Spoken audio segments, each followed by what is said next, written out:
আমার কলেজার ভাইরা, বিপদ মুক্ত হওয়ার জন্য 3টা আমল আজকে বলে দিই। কয়টা? 1 নাম্বার, দান সদাকা যারা করে আল্লাহ তাদের বিপদ দূর করে দেয়। আলহামদুলিল্লাহ কোন। আহারে, দান করার সময় কলজা ছিঁড়া যায়। ভিক্ষাই তো দিতে চায় না, ভিক্ষা দিতে চায় না। একটা সময় ছিল, মানুষ ছিল গরিব কিন্তু হাত ছিল অনেক বড়। আমাদের দাদিদের আমল, মায়েদের আমলে আমরা দেখছি, রান্না করতে যাবে, চাউলটা মাপছে। এখনকার মতো ওয়াটাল চাউলও ছিল না, রান্নাও ছিল না, কিন্তু একটা পাতিলার মধ্যে মাইপাই তো নিছিল চাউলটা 6 জনের জন্য রান্না হবে। রান্না করতে যায় আর চাউলটা যখন ধুইতে রওনা দিছে মাপার পরে, ওখান থেকে 1 মুষ্টি চাউল আবার আলাদা করে রাখছে। কি লিগে? আপনারা দেখছেন না? এটা মুরব্বীরা কথা কন না কেন? দেখছেন না এটা কি লেগে রাখছে? বেচা পান খাইবো না, এটা দান করার জন্য রাখছে। এটারে কত মুষ্টি চাউল। কি চাউল? পুরা অঞ্চলে খুঁজা দেখেন, এই সিস্টেম এখন আর পাবেন না। টাকা আছে পকেটে বান্ডেল, ভিক্ষুক ভিক্ষা চাইলে দেয় না। কথা সত্য নেই? দান করলে বিপদ মুক্ত হয়। রাসূলুল্লাহ সাল্লাল্লাহু আলাইহি ওয়াসাল্লামকে জিজ্ঞেস করা হলো, রাসূল গো, আমার আব্বা আম্মা কবরে, কি অবস্থায় আছে আমি জানি না। রাসূল গো, কি করলে তারা জান্নাতে যেতে পারবে, কবর আযাব থেকে মুক্ত পাবে? আল্লাহর নবী বললেন, সন্তান যখন দান করে আব্বা আম্মার কবর আযাব সাথে সাথে বন্ধ হয়ে যায়। দান করলে সন্তানের বালা মুসিবত দূর হয়, দান করলে পরিবার পরিজনের বালা মুসিবত দূর হয়, দান করলে নিজের জান মালের উপর থেকে আযাব গজব আল্লাহ দূরে সরায়া দেয়। আবু দাউদের বর্ণনায় রাসূলুল্লাহ সাল্লাল্লাহু আলাইহি সাল্লাম বলেছেন, যেই রোগের কোনো চিকিৎসা নাই সেই রোগ মুক্ত হয় দানের মাধ্যমে। জোরে কোন সুবহানাল্লাহ। যেই রোগের কোনো কি নাই, চিকিৎসা নাই, সেই রোগের চিকিৎসা হয় দানের মাধ্যমে। আল্লাহ তারে সুস্থতা দান করে দেয়। আমি একজন লোকের চিনি, ওই লোকটার বাড়ি দেবিদ্বার থানার কোনো একটা গ্রামের নাম বলবো না, আমি নিজে চিনি। এক সময় বিডিআরে চাকরি করছে, ডাক্তার তারে হসপিটাল থেকে নামায় দিছে, তোমার কোনো চিকিৎসা নাই, বাইর যাও, কয়েকদিন খাও, যা মন চায়। লোকেরা কয়ে দিছে পরিবার পরিজনে, যা খাইতে চায় খাওয়াও, ওরে বইল না, কিন্তু বেশি দিন আর নাই। লোক বুঝা বলাইছে, এত বোকা না।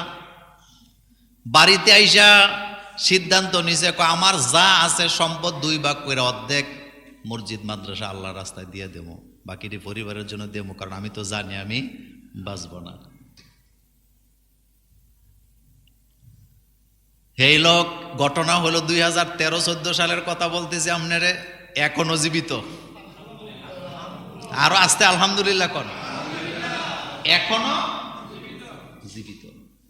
আমাকে নিজে সে বলছে, কয় মোল্লা ভাই, সিদ্ধান্ত নিয়েছে যেহেতু বাঁচতামই না, কিন্তু পরিবারের লোকেরা আমারে বলে না, কিন্তু তাদের ব্যবসাবে বুঝি, কারণ ডেলি আমার জন্য ভালো ভালো খাবার আনে। তা আমি সিদ্ধান্ত নিয়েছি আমার যা আছে, ও তো আর এই হাদিস জানে না, আজকে হাদিস বলতেছি সেজন্য মনে পড়ছে, ওইটা বললাম। সে সিদ্ধান্ত নিয়েছে যেহেতু বাঁচবই না, অর্ধেক দিলাম আল্লাহর রাস্তায়, আর অর্ধেক কি করলাম, পরিবারের জন্য রেখে দিলাম। সেই লোক এখনো জীবিত। কে বাঁচাইছে? আমার গ্রামে ঈদের নামাজ পড়তে গেছি, আমার সম্পর্কে ভাগিনা লাগে একজন, ওরে 2 জনে ধরে নিয়ে আসতেছে, শরীরটা কালো হয়ে গেছে, চেহারা কালো হয়ে গেছে, শরীরে কোনো মাংসই নেই। আমারে মামা ডাকে, তো 2 জনে ধরে আনছে। আমি আলোচনা করতেছি ঈদের জামাতে আমার গ্রামে। এখন ও আইসা আমার হাত ধরে কাঁদতেছে, কয় মামা, ডাক্তার বলছে আমি আর 22-23 দিন বাঁচবো, তো ঈদটা করতেছি আপনাদের সাথে, শেষ দেখা, মামা একটু দোয়া করেন, মামা একটু দোয়া করেন। ঈদগার কথা আমি মুস্কি হাসি দিয়ে সেদিন বলছিলাম, হায়াত মাউত কার কাছে? সেই লোক এখনো জীবিত, আরেকটা বাচ্চা হয়েছে এর। সুবহানাল্লাহ। ভাই, কি বুঝলেন কন্ত? কি বুঝলেন? কার কাছে? আল্লাহর কাছে। নবীদেরকে আল্লাহ বিপদ দিয়ে উদ্ধার করছে, মোমেনদেরকে আল্লাহ বিপদ দেয়, উদ্ধার করে, কিন্তু বিপদটা দেয় তো আল্লাহ পরীক্ষা করার জন্য। রাসূলুল্লাহ বলেছেন যারা দান করে আল্লাহ তাদের বিপদ দূর করে দেয়। 2 নম্বরে তাওবা করতে হবে কার কাছে? রাসূলুল্লাহর জীবনে কোনো গুনাহ নাই, কিন্তু তাওবা করে ডেলি 70 বার। আম্মা জান আয়েশা সিদ্দিকা রাদিয়াল্লাহু তাআলা আনহা বলেন, রাসূল গো, আপনি তো নিষ্পাপ, আপনার কোনো গুনাহ নেই, কিন্তু আপনি 70 বার তাওবা কেন করেন?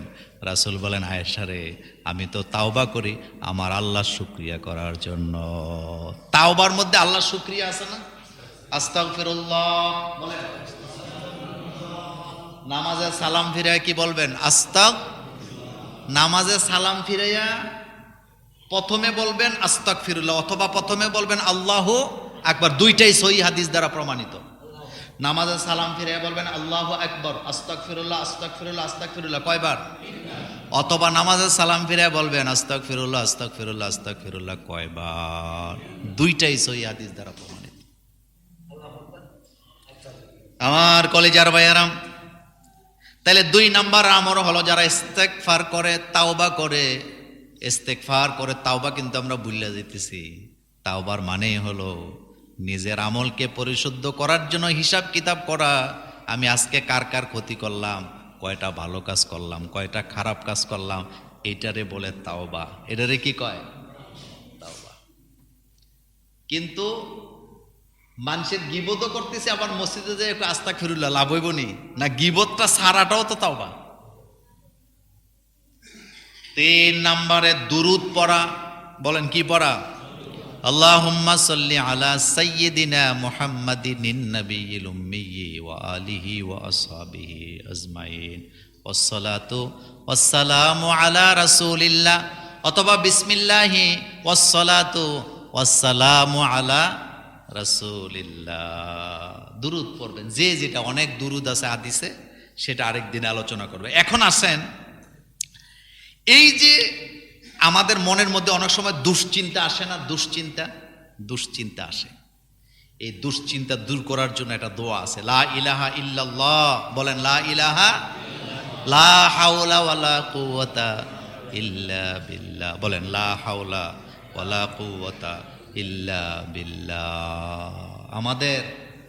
আমরা আল্লাহর উপরে আর কেউ আছে নাকি? আমার ভালো মন্দ কে করতে পারে? আল্লাহ করতে। নিজেকে আল্লাহর হাওলায় দিয়ে দিবেন। তাহলে জামিনদার কে? আল্লাহ পাক। আমার কলেজার ভাইয়েরা, ঋণ মুক্ত আল্লাহর কাছে চাইবেন। বিপদ থেকে মুক্ত হতে চান, আল্লাহর কাছে চাইবেন। এ ব্যাপারে আরো কিছু আলোচনা আগামী জুমাতে করা হবে। আমার কলেজার ভাইয়েরা, নবীরা ওই বিপদ মুক্ত ছিলেন না। শুরুতে যারা ছিলেন না, শোনেন নাই, প্রত্যেক নবীরা বিপদে পড়ছে। আমরাও বিপদে পড়ি। বিপদ ছাড়া কেউ নাই। 2 জন নবীর শত্রু ছিল না, মনে আছে নি? পরীক্ষা নেই, কয়জন নবীর শত্রু নাই মনে আছে? কার কার? আর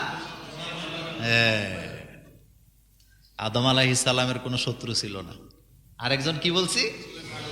হ্যাঁ। আর বাকি সব নবীদের কি আছে? শত্রু ছিল। সব নবীদের শত্রু ছিল।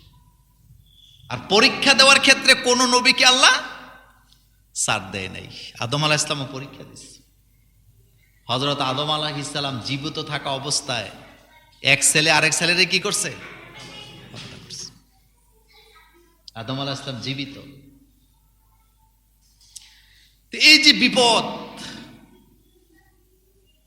বিপদ আসলে আল্লাহকে ডাকবেন। একটা সময় ছিল তুফান আসলে মানুষেরা কি পড়তো? দোয়া ইউনূস পড়ত। এই যে বন্যা হয়েছে, আপনি বলেন তো বন্যাটা কোন দিকে হয়েছে? চট্টগ্রাম, খাগড়াছড়ি, এটি আমাদের চেয়ে উঁচা না নিচা? তো বন্যা তো উঁচায় যায় উঠছে। আগে বন্যা হয়তো নিচু এলাকায়, এখন বন্যা হয়। এটার কারণ বুঝেন? এটার ব্যাপারে একদিন আলোচনা করব। পাহাড়ে যারা থাকে তারা মনে করে আমাদের কোনো কি নাই, কিন্তু তাদেরও বিপদ আছে। আপনি চিন্তা করে দেখেন, কুমিল্লার তুলনায় খাগড়াছড়ি অনেক উঁচা না? তো বন্যা যায় হেন উঠলো কেমনি? ওই অঞ্চল চট্টগ্রাম, কক্সবাজার, তো অনেক উঁচা এলাকা, কিন্তু বন্যা গিয়ে হেনে ধরছে। আমরা মুক্ত। আমাদের মুক্ত রাখছেন না কে? এটা ব্রেন খাটাইবেন। বিপদ থেকে বাঁচার কোনো রাস্তা? মরুভূমিতে বন্যা হয়, আপনি চিন্তা করতে পারেন? আপনি ওমানে বৃষ্টি হইতে হইতে পুরো এলাকা ডুবে গেছে, বাহরাইনে বৃষ্টি হইয়া পুরো এলাকা ডুবে গেছে, মিডল ইস্টে বন্যা হয়, আপনি চিন্তা করতে পারেন মরুভূমির দেশ, কিন্তু বন্যায় সব কি ডুবে গেছে। এটা এই জন্য আল্লাহ বলছেন ওয়ালা নাবলু আন্নাকুম বিশাইইম মিনাল খাউফ। আমাদের জুমুরে বোধহয় বিপদ আসতে পারে না, আসতে কয় যারা 10 তলায় থাকে তাদের কোনো বিপদ নাই, বাঁচতে পারবেন না, কোথাও লুকাতে পারবেন না। আল্লাহ পাক বলছেন আমি যদি বিপদ দেই তুমি কোথাও লুকাতে পারবে না, তোমার বাঁচার কোনো কি নাই। টাইটানিক জাহাজ যখন তারা বানালেন, টাইটানিকের চেয়ে অনেক বড় বড় জাহাজও এখন আছে, তারা যাত্রী নিয়ে রওনা দিছে, গর্ব অহংকার, যে জাহাজটা চালাবে ক্যাপ্টেনকে জিজ্ঞেস করা হয়েছে টাইটানিকের ব্যাপারে আপনি মন্তব্য করেন, সে বলছে একটা নগর ডুবে যেতে পারে, কথা খেয়াল করেন, একটা নগর ডুবে যেতে পারে, একটা পাহাড় ধ্বংস হয়ে যেতে পারে, কিন্তু টাইটানিকের কিছু হবে না, সেম কথাটা বলছে। কিন্তু টাইটানিককে আল্লাহ ধ্বংস করলেন যে এটা পাহাড়ের সাথে ধাক্কা খায় নাই, এটা কি বলে আপনার কি পাথরের সাথে ধাক্কা খায় নাই, খাইছে সমুদ্রে ভাসমান একটা বরফখণ্ডের সাথে, পাহাড়ের সাথে ধাক্কা লাগে নাই, পাথরের সাথে ধাক্কা লাগে নাই, পানির উপরে বরফখণ্ডের সাথে আঘাত লাগা এমন ভাবে তলায় গেছে, আজ পর্যন্ত টাইটানিক জাহাজকে উদ্ধার করার সাহস নাই।